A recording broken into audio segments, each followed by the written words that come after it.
وسلموا على رسوله الكريم وعلى آله وأصحابه أجمعين.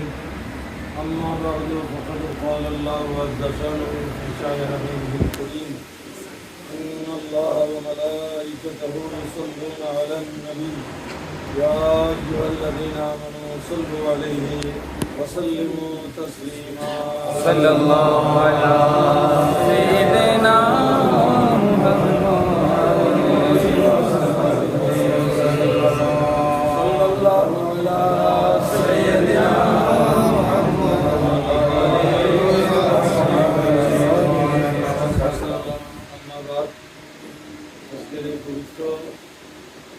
कुरान करीम এবং খতম সহিহ বুখারী শরীফে বরকতময় মাহফিলে উপস্থিত যুগের যোগ্য উলামায়ে আহলে সুন্নাত, বিশেষ করে আলামিন বালিয়া পানি মাদ্রাসার সুযোগ্য সভাপতি আল্লামা আব্দুল আজিজ আনোয়ারি রজবী দামাত বাদুহু, উনি যা ভূমিকা বলেছেন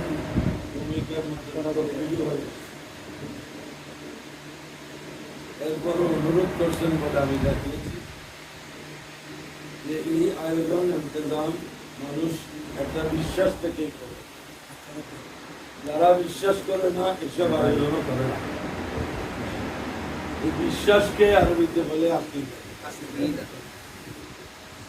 অতএব সেই আকীদার আলোকেই আজকে সাহেবে দাওয়াত তার যেসব মকসদকে সামনে রেখে আয়োজন করেছেন, আল্লাহ তাআলা এই পবিত্র খতমে কোরআনে কারীম এবং খতমে সহিহ বুখারী শরীফের উসিলায় আল্লাহ ওনাদেরকে কামিয়াব করুন। আমিন।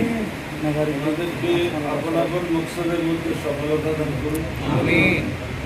যে ইমাম বুখারী রাহমাতুল্লাহ আলাইহি এই কিতাবটি, এই কিতাব পড়তে হলে, এই কিতাব বুঝতে হলে যে যোগ্যতা পর্যায়ে যেতে হয়, এটা উলামায়ে কেরামের জন্য।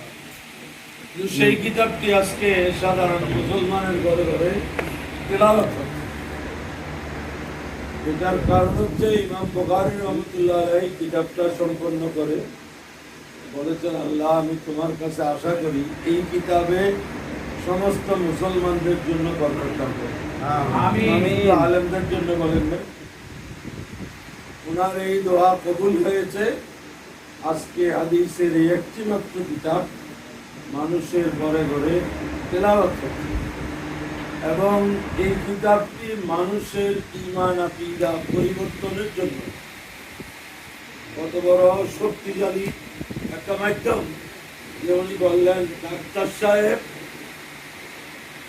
যে উনি ক্যান্সার আক্রান্ত হয়ে উনি চিকিৎসায় ভালো হন নাই, খতমে বুখারীর উসিলায় ভালো হবে বলে এসে। আর অন্তত ডাক্তার সাহেব বুঝেছেন যে চিকিৎসা বিজ্ঞানের একটা ক্ষমতার সীমা আছে, কিন্তু এইখানে যে ক্ষমতা, সেটা চিকিৎসা বিজ্ঞান যেখানে ব্যর্থ হবে সেখানে সফল হওয়ার মতো সেই শক্তি কোরআনে পাকের ভিতরে আছে, সেই শক্তি বুখারী শরীফের ভিতরে আছে।